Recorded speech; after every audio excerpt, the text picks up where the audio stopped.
issue everyone a welcome and say thank you for giving time from your evening to be here and be part of this discussion. I appreciate very much.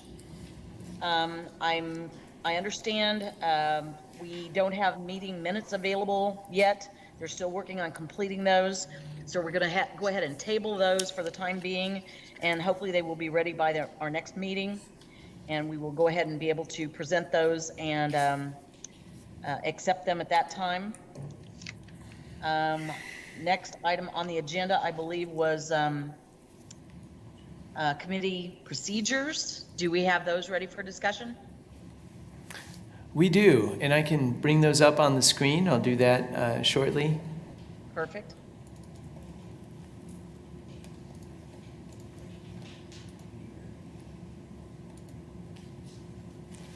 So here they are on the screen. I believe these were also emailed out to all of the members following the last meeting, and Stephen did that. Yep. Do we have any discussion regarding these? Does anyone want to make a comment about the need for, or? I do have a question, Marcy. Yes. My question is regarding recess on these rules. Is the chair still able to call recess, even though that's not specified in these rules? That's a good question. Legal, do we have an opinion on that? I think the chair can always call recess. They can always call recess, okay. I think it's Mason's, should be. Okay. Does that answer your question? Yes. Very good. Okay, thank you. Any other questions or comments regarding the submitted suggested procedures? If not, does someone want to make a motion to adopt them or not? I'll make the motion. I don't have an issue with them. Yes? Govern this body. I think I just talked over. I'm sorry, I didn't hear all of what you said, sir. Madam Chair, this is Penn. I said that move that we go ahead and adopt our rules so that we can govern the body. Okay, is there a second? I'll second that. Okay, it's been moved and seconded. Is there any further discussion? All in favor, aye. Aye. Aye. Any opposed? Aye. Okay, I believe we have 4 ayes. I believe it's 5, because we have 2 5 remote, ayes. 3 in person. Okay, 5 ayes and 2 absent, or 1 absent? 2 absent, but that is changing just this moment as Mr. Anderson has joined. But for the purpose of the vote, I show 5-0. Excellent. Okay, very good. Thank you. Agenda item 5 is public input. Naomi, do you want to take this? Yes, and Naomi, if you'd like to come up and go over the public input opportunities and what we've heard so far, what's been received.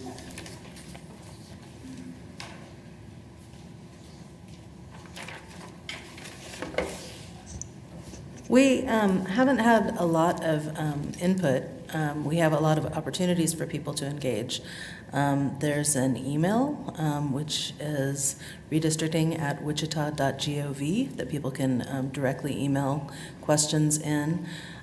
There's forum, that's our public engagement platform. It's at forum.wichita.gov. We revamped the website, which Dan's going to talk about in a minute, to include the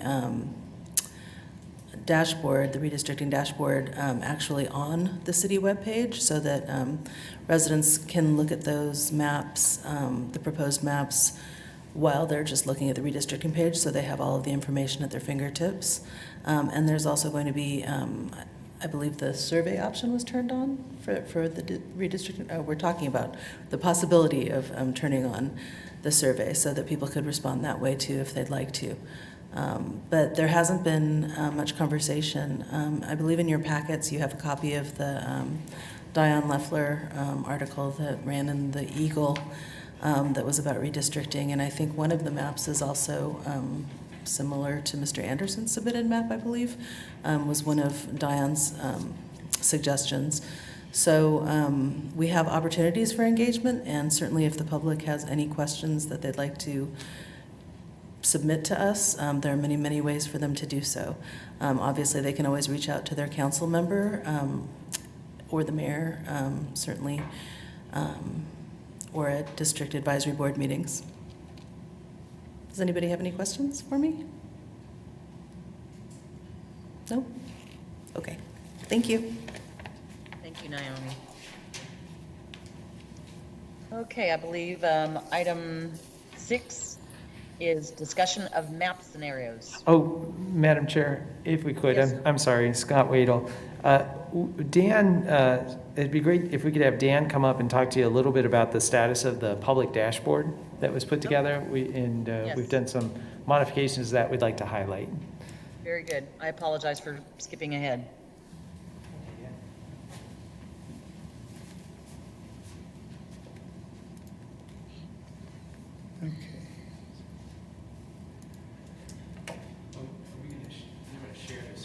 Oh, yeah. Not that one. But he has to do it in Teams. From your share. Yeah, there you go. Okay. Okay, so after some feedback to last week's meeting, we made some improvements to the dashboard,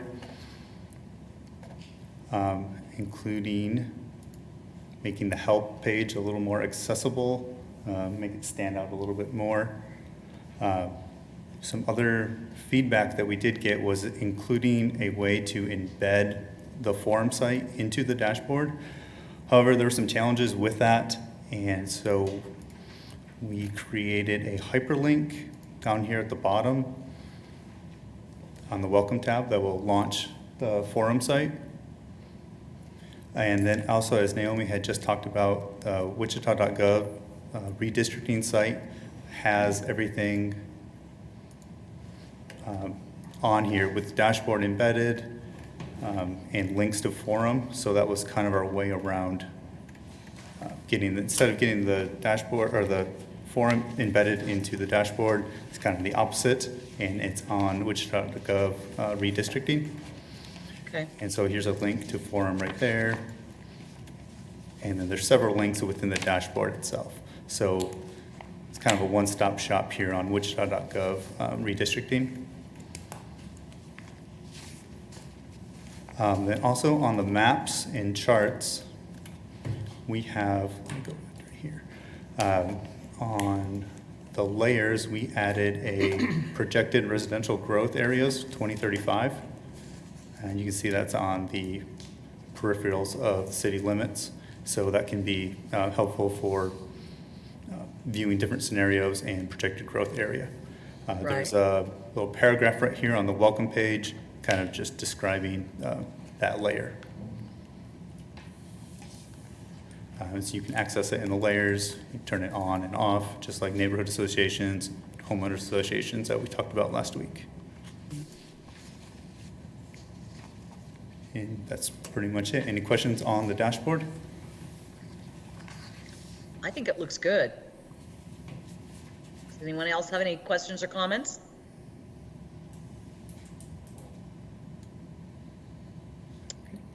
If not, let's go ahead and move forward.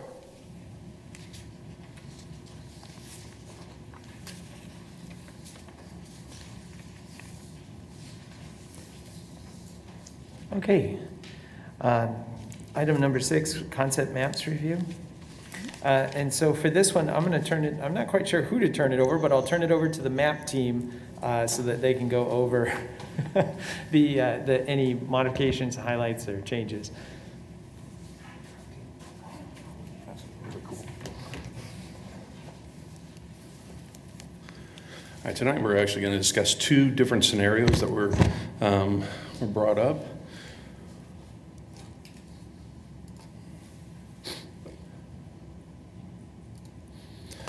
Okay, the first scenario is scenario 2A. And in case you did not see that, it is pasted in your Teams chat as well, so a PDF's available to you. 2A was a modification of Committee Scenario 2. There was, the only changes were 405 got moved into 6, which is down here. Actually, I need to load up the scenario, apologize. You come up here, 405, which is the southern part of Delano, got moved into 6, so now all of Delano's in there now, as well as up north. There's some modifications to 621, 603, and 632 that all moved into 5, covering this area here. So there was 11 precincts total, 9 of them actually with population figures to them.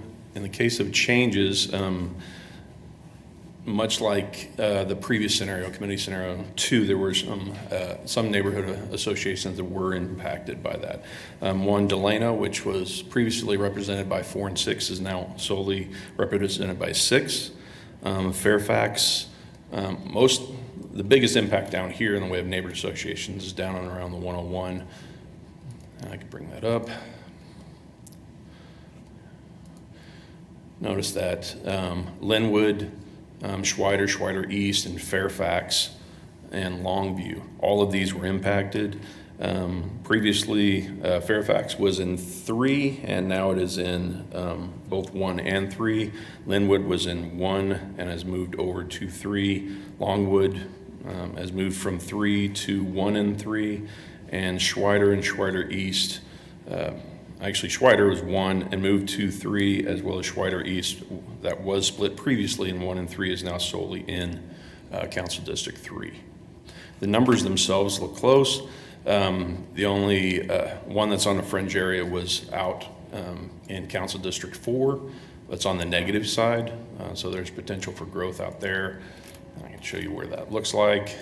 So if you bring up the projected residential growth area, there is some fringe areas out here on the outskirts that will grow over time. So we'll be able to build up to that population figure over time. And I'd like the committee member to make comment on this, if he wishes.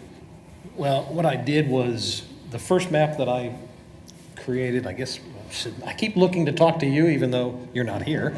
I threw out the first map I did, and I went with your map because I really liked what you did. You seem to come so close with these, but then I wanted to try and incorporate the communities of interest things that, like Javon had pointed out, with Delano and some of the others.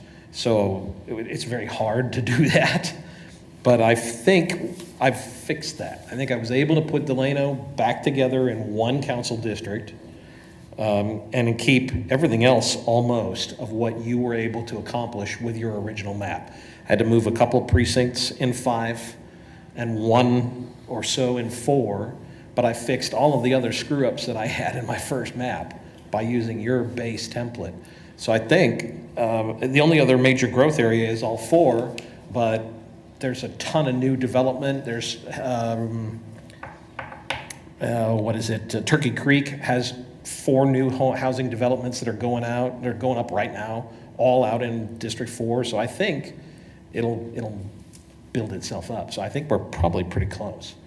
But I used your template because it was so close. That was my goal here. Do you have any idea how many homes are being added in Turkey Creek? So they just finished their 3rd development, and this 4th one is massive. It's at 135th and Pawnee and goes all the way to Kellogg. Okay. It's huge. I couldn't tell you how many, but it's the whole plat has been redeveloped, and it's all small. Yeah, there you go. And they took the entire area there all the way up to Kellogg, and then there's a strip actually down Kellogg where they're doing single family and duplexes.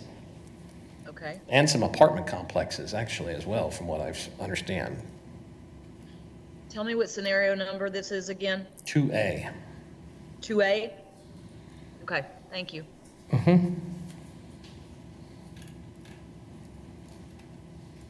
Anyone else have any questions or comments?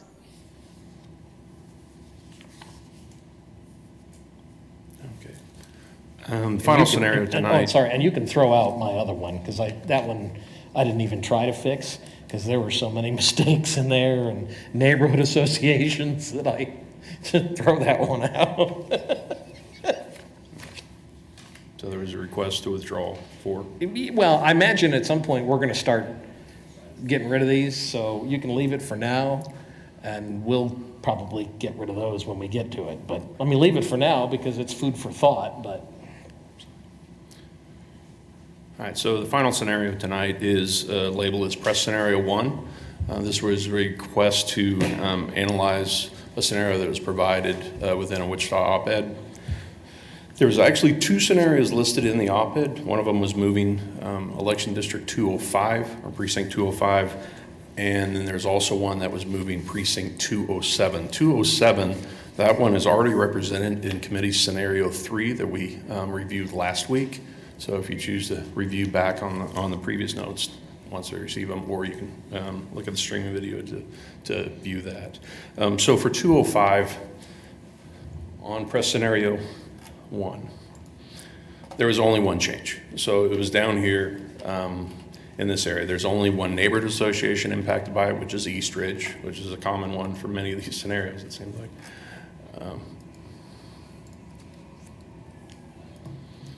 So East Ridge is now split, so it's now represented by both 3 and 2. So 2 is solely representing East Ridge prior to this.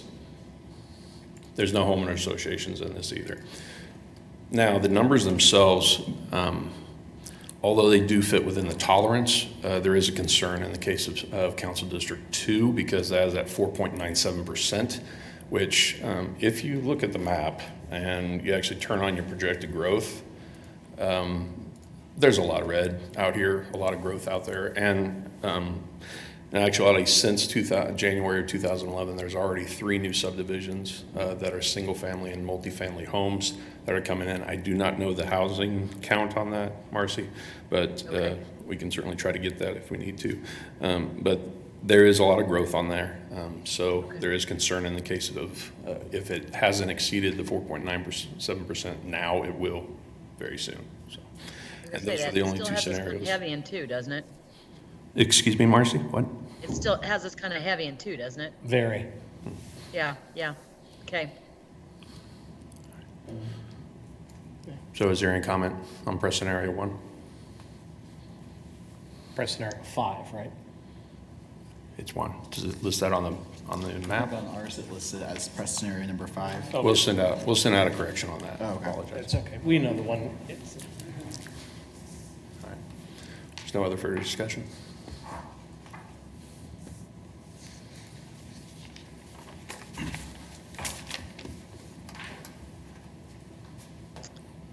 Okay, do we have any other scenarios to discuss? I think that's it, just those 2.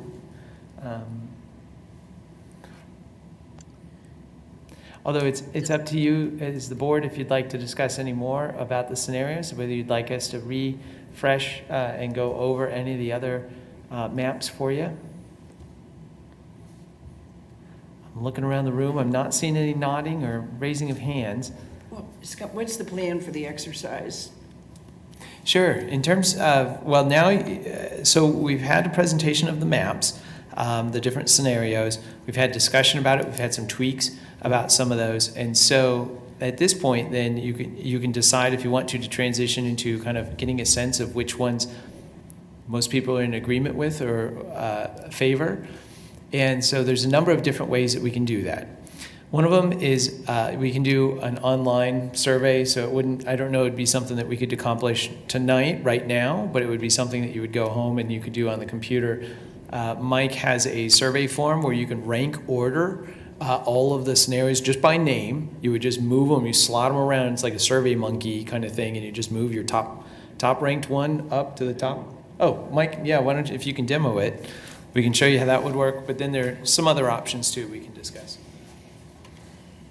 I'm assuming, Scott, that discussion would be incorporated into any of those processes. Oh, I would hope so. Yeah, okay. And I would see it as an iterative process where you would do it once and you would kind of see how it comes out, and then you would have discussion. And I think at that point it's an opportunity to say, hey, well, did we think about this and think about that? And then we can do it again and see where things kind of, I don't see it as a one and done.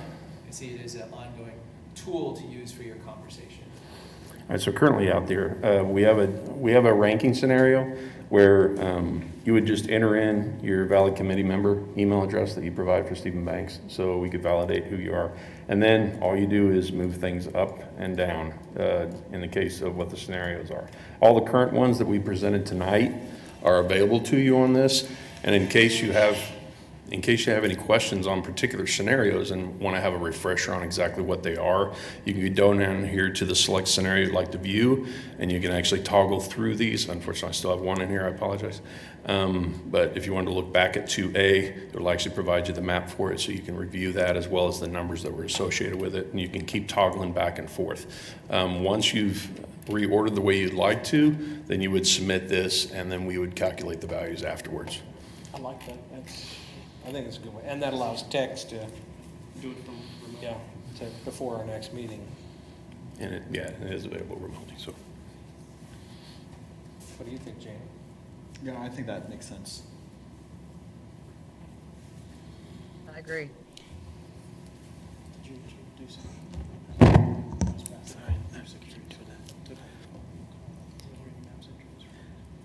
Out of curiosity, have we received any comments through the portal online yet, or has it not gone live? I'm going to look to Naomi and Mike. Any thoughts or comments? No, there hasn't been any Nothing, okay. comments.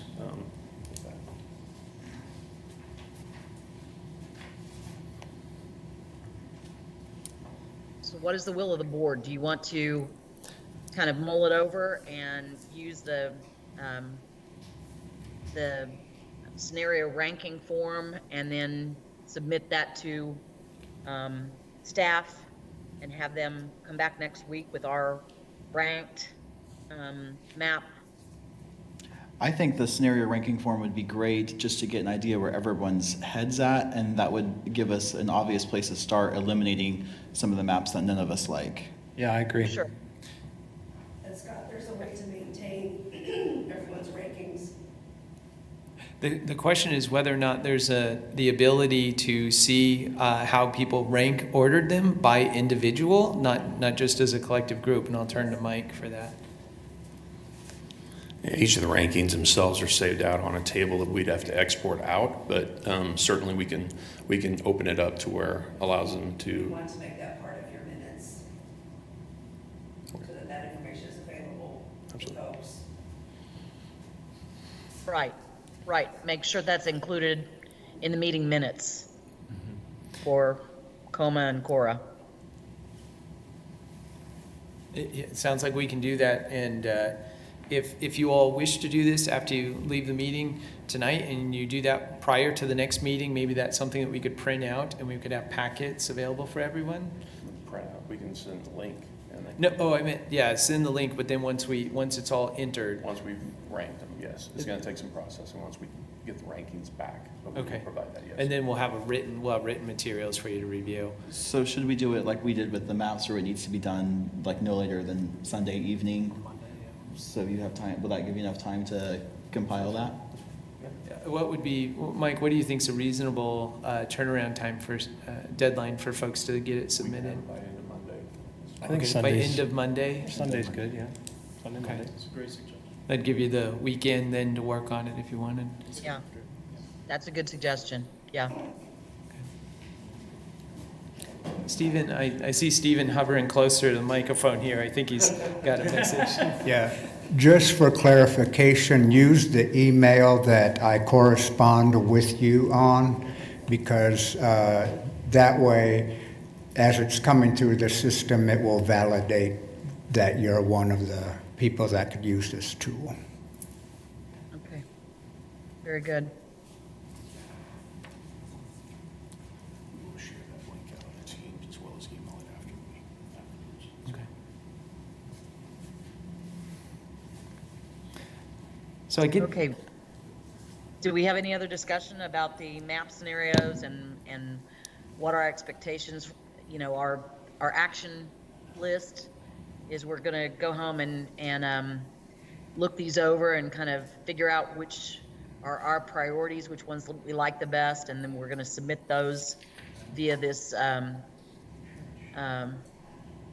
scenario ranking form and get it back to staff before close of day Monday, which is 5 p.m., correct? Yes? And yet, a number of folks are nodding yes. Yes. Okay. Okay. Then we'll go ahead and have those for consideration at the next meeting. I just did want to ask also, and I think we kind of touched on this, but I just think public input is so important. Did any of the board members have anyone reach out to you about suggestions or wanting to be involved in the process? Or do you have anybody that's touched base with you and said, what's going on? I really want to know. And do we need to make something more available to them to accommodate that? I've had a couple of emails, mostly from Riverside residents, just wanting to make sure that Riverside's kept together, which I don't think any of the scenarios from anybody splits them apart, but that was a concern by them. But I do agree that I think we need more public input, and I'm kind of disappointed we haven't received anything via the form. I don't know if it's a possibility that City of Wichita, like social media, can maybe push it out a little bit more, just with the hopes of getting some more comments on this. That would just be a suggestion. And I was going to maybe suggest that since Mr. Leffler has made a suggestion that we're taking into consideration, maybe we could reach out to him and say, can you put something in the paper and tell them, you know, if they've got comments. I see John laughing, but I know that might be inviting problems, but at the same time, if you don't ask, you're not going to get any input. And then we'll have people come up afterwards and say, you know, well, I sure wished I'd been asked. So maybe it's better to err on the side of asking for trouble. Madam Chair, I would just like to add to that. Certainly, if it's not already being done, but I would certainly encourage continuous communication with the DABs. I stay in constant contact with ours out of District 5 to continuously make sure that they are in the loop and to receive feedback as necessary. So I would definitely encourage, even if that public feedback isn't coming in, I encourage strongly to reach out and to continue reaching out through your DABs, through your various social media channels as well. Because I think that's one of the things that maybe if folks aren't aware, but I don't think that we should just be dependent upon one platform to get it out. I think that we should take the initiative to make sure that we're driving that narrative as well, to make sure that we're also not just sitting back and waiting to get information, but that we are being very diligent about reaching out to get it as well. Yes, soliciting it. Yes, exactly. I agree. So does anyone else have any thoughts? Madam Chair, if I may. Yes, please.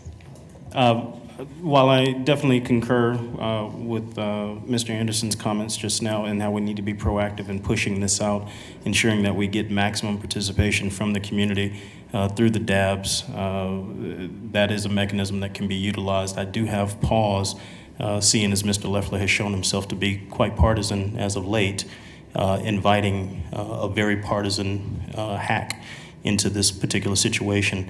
If there's another mechanism that is more objective to glean any public input, I don't think that we need to tamper our particular efforts here with partisan hackery.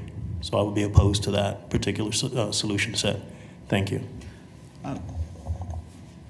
Madam What Chair, else would you suggest? if are you meaning like the Wichita Eagle itself is partisan hack, or just him himself? Could you clarify?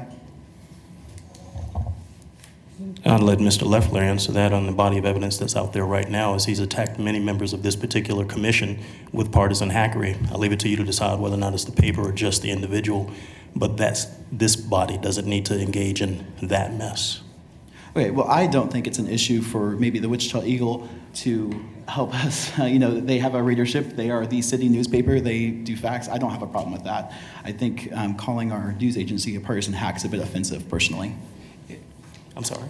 Say it I again. said I think calling our newspaper a partisan hack is a bit offensive. What you say is incorrect, Mr. Gonzalez. I didn't call your newspaper a hack. I said that the question It's was not about... my newspaper. You just said your newspaper. Our newspaper, the city of Wichita. So the problem with it is what you just said was incorrect. What I addressed It was Diane Leffler, that's the name that was brought up. It wasn't the Wichita Eagle. Well, that was the question I asked, if you were saying that he was or the newspaper was, Well, I but would ask you you to didn't answer please- that question. So. I would ask you to please listen closely. It's very easy to listen and observe that what the question before us was a person named Diane Leffler. That person has written several articles attacking several members of this body. That person does not need to have a hand in this process. That is what I submitted to the chair, as to say, we don't need to do that. So you're answering my question by saying that you're talking about Dion, not the paper. That was my question I asked for you. Thank you for clarifying it. Thank you for listening. If I may, I do have a suggestion. So after this evening, you'll have an opportunity, it sounds like, to do the survey. Seems like that's the consensus, is to use the survey tool. What we can do in addition to that is come back to you all with perhaps some ideas about how we can reach out to the public even more than what we've identified so far, and see what you all think about that at your next meeting. Naomi, maybe get with you and talk about maybe some of the social media posts that we could do. Maybe we could show examples of that, perhaps even something like an open house. I'm not sure, I'm just throwing out ideas. We'll consider those if you're in favor of this. But I have received word from Stephen Banks, who's done this a number of times, and he's indicated that what's happened in the past is that public comments come slowly at the beginning, but as you start to narrow down the focus on the number of maps, that you will likely start seeing more public comments coming in as the public gets a sense of which ones you're kind of narrowing your focus down to. That makes sense. So That actually makes sense. I mean, right now, we've got so many maps, I don't know if they, know what to comment on. I imagine once we narrow it down, we'll probably get more feedback. And also, I'm sorry, one aside that I'd like to add too is in talking about previous efforts at this, in talking to Sharon last time, I just want to emphasize that in the past, there have been multiple options that have been recommended to the city council. It's not necessarily just one. So I just want to make sure that everyone understands that you don't have to get down to, you can get to one preferred one if you choose, but you don't have to get to just one. You can have multiple that you submit to the city council. So, but if everyone's comfortable with that, what we can do in terms of public comments, I think we've heard that there's a desire to see how we can, if comments aren't going to come in on their own, how can we reach out to the public and get some more comments, and we can speak to that at the next meeting if everyone's agreeable to that. That's a perfect suggestion. Yes, thank you. Thank you. Does anyone else have anything for discussion? Any other items for discussion? If not, I believe the next meeting is scheduled for Wednesday, August 10th. And once again, I will be joining you virtually. So I thank you for accommodating me and appreciate your time. And I will entertain a motion to adjourn. I'll make a motion. I'll second. Moved and seconded. Any further discussion? All in favor, aye? Aye. We're gone. Thank you.